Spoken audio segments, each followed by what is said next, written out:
कर को भतार छतरी।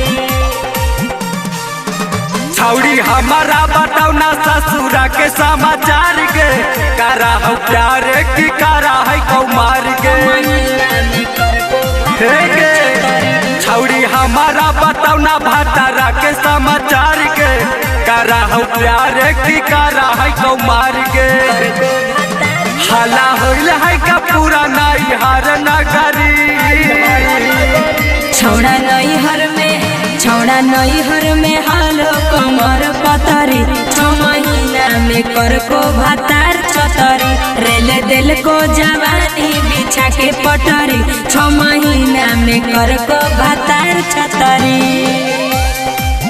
6 महीना में भतार छतरी। करा हो प्यार की करा है कौमार के।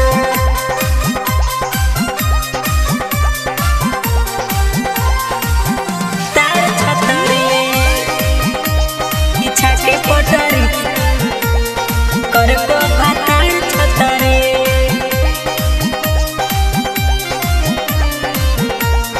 कर को भतार छतरी। कहेला करा हाई छौड़ी फुटानी, हमरे जुठावल हो तोरे जवानी।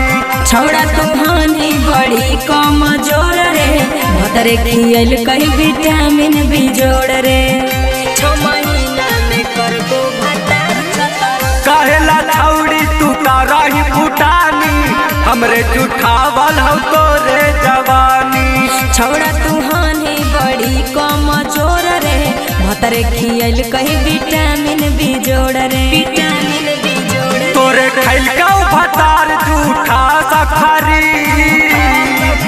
छौड़ा नैहर में हालो कमर पतरी। 6 महीना में कर को भतार छतरी।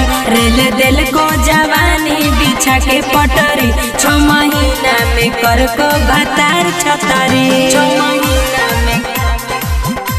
महीना में भतार छतरी। करा हो प्यार की करा है कौमार के।